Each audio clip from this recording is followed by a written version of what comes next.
राधे कृष्ण। गर्भ गीता।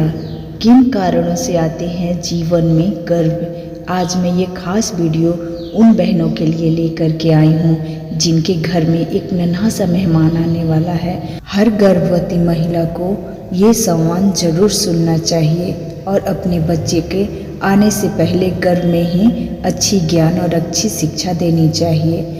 स्तुति संवाद गर्भ गीता से लिया गया है, जिसमें भगवान श्री कृष्ण तथा उनके प्रिय भक्त एवं सखा अर्जुन के माध्यम संवाद किया गया है। इसमें भगवान मधुसूदन अर्जुन के द्वारा पूछे गए प्रश्नों का उत्तर दे रहे हैं। एक समय की बात है, अर्जुन ने भगवान श्री कृष्ण से पूछा, भगवान क्या कारण है कि किसी जीवन को माँ के गर्भ में आना पड़ता है तथा भांति भांति कष्ट भोगने पड़ते हैं। ऐसा जीवन किन गुण तथा दोष के कारण होता है। प्राणी अपने जन्म से पूर्व तो कष्ट पाता ही है, जन्म लेते समय भी उसे कष्टों से छुटकारा नहीं मिलता। थ्री किंग्स डे समारोह के आधुनिक मूल्य की खोज उसके बाद आजीवन मूल्य काल तक उसे रोग कष्ट आदि का सामना करना पड़ता है। यह सुनकर भगवान मधुसूदन मुस्कुराते हुए बोले, हे श्रेष्ठ धनुधारी अर्जुन, मृत्यु लोक में जन्म लेने के पश्चात प्रत्येक जीव आत्मा इस संसार की माया से प्रेरित होकर भौतिक संसाधनों के बंधनों में बंध जाती है। वह अपना मुख्य उद्देश्य जो कि मात्र ईश्वर की प्राप्ति है उसे भूलकर परिवार, पुत्र पौत्रियों, सगे संबंधियों आदि के मोह में फंसकर ही रह जाते हैं। मृत्यु प्रयत्न तक इस सभी में फंसे लोगों के बाद जब जीव का अंत समय आता है तो वह अपनी अधूरी इच्छाओं के बारे में ही सोचते हुए प्राण त्यागते हैं।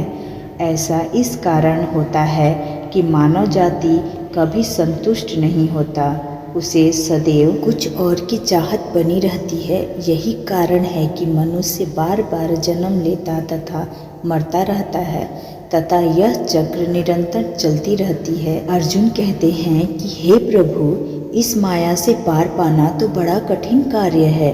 बड़े बड़े ऋषि मुनि भी इससे पार नहीं पा सके, तो साधारण मनुष्य तो बात की क्या।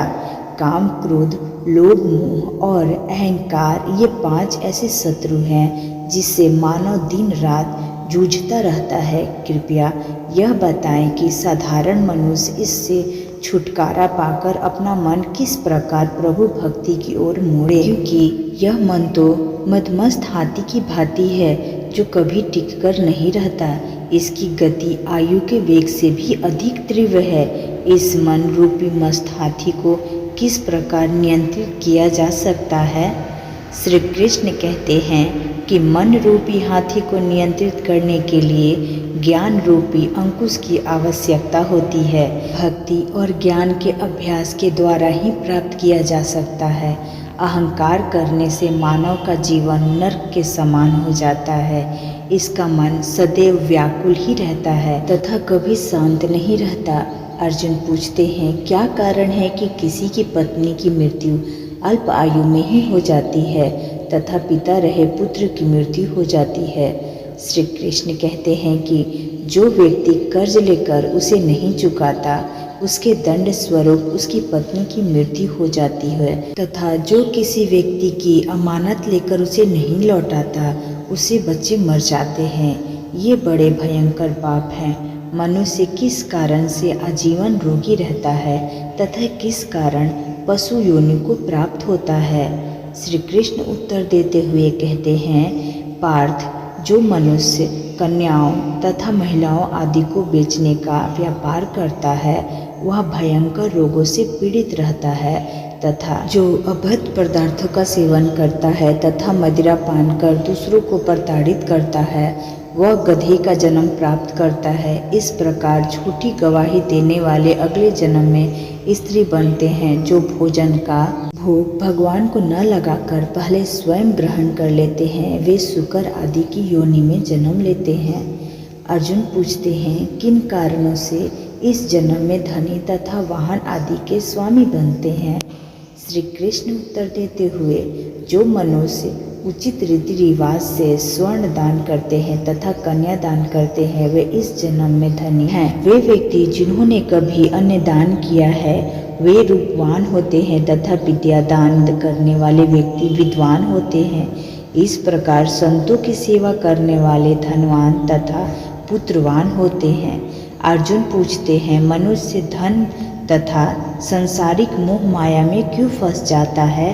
श्री कृष्ण कहते हैं, जब प्राणी मेरी कृपा से वंचित हो जाता है तब वह संसारिक बंधनों के मोह में आसक्त हो जाते हैं। संसार के समस्त बंधन नाशवान है, यही जानकर विवेकजन इन बंधनों में फंसते नहीं हैं तथा दूर रहा करते हैं। ये जानते हैं कि लाभ हानि, जीवन मरण, यश अपयश तथा मान सम्मान सभी कुछ ईश्वर के अधीन है। संसार में घटने वाली प्रत्येक घटना परमात्मा की इच्छा से ही घटती है। यही कारण है कि विवेक जन दुख सुख चाहे कैसी भी परिस्थितियां हो सामना भाव से करते हैं। जो मनुष्य इस सांसारिक बंधनों से दूर रहकर धार्मिक स्थलों पर जाकर प्रेम तथा भक्ति भाव से मेरी दर्शन करता है उसका नाश नहीं होता। गुरु की महिमा तथा गुरु की दक्षिणा का महत्व। गुरु का निरादर करने वाला मनुष्य कभी ईश्वर की प्राप्ति नहीं कर सकता तथा आजीवन मृत्यु लोक में भटकता रहता है। ऐसे व्यक्ति का तो मुख भी नहीं देखना चाहिए। समस्त संसार के गुरु जगन्नाथ हैं। विद्या के गुरु काशी है तथा ब्रह्मा का गुरु सन्यासी है। सन्यासी उसे कहते हैं जो कि सब कुछ त्याग कर मुझ में रम गया हो तथा अपना सर्वश्रेष्ठ ही मुझे समर्पित कर दे। गुरु के विमुख व्यक्ति का तो भजन भी अपवित्र होता है, उसके सभी कर्म निष्फल होते हैं। गुरु की सेवा करने वालों को सैकड़ों अश्वमेघ यज्ञों का फल की प्राप्ति होती है। अर्जुन, जो भी गर्भ गीता में अंकित हम दोनों के इस संवाद को सुनता या सुनाता तथा पढ़ता है, वे गर्भ के दुख से छुटकारा पा लेता है तथा नरक की 84 योनियों के चक्र से मुक्त होकर जन्म तथा मरण से मुक्त हो जाता है। श्री कृष्ण अर्जुन को आगे समझाते हुए कहते हैं कि ऐसा ब्रह्मचारी तथा सन्यासी पुरुष जो सदैव ईश्वर की भक्ति तथा परोपकार में लगा रहता हो, उसे ही अपना गुरु बनाना चाहिए। गुरु के माध्यम से ही ईश्वर की प्राप्ति हो सकती है, अन्यथा नहीं हो सकती। तो हमारे चैनल के जितने भी प्यारे भक्त हैं, अंत में प्रत्येक मनुष्य को इसे पढ़ना तथा सुनना चाहिए। ऐसा करने से भगवान श्री कृष्ण की अनुकंपा भक्त पर सदैव बनी रहती है तथा सभी मनोकामनाएं पूर्ण होने के साथ साथ इस जन्म तथा पिछले जन्म के किए गए सभी पापों से छुटकारा मिल जाता है। तो ऑसम शॉर्ट्स भक्ति में गर्भ गीता पिछली वीडियो में आप लोगों ने ढेर सारा प्यार दिया है। उम्मीद करते कि इस वीडियो में भी आप लोग हमारे वीडियो को ढेर सारा प्यार देंगे। अगर आप हमारे चैनल पे नए हैं तो जल्दी से लाइक शेयर सब्सक्राइब करके हमारे चैनल को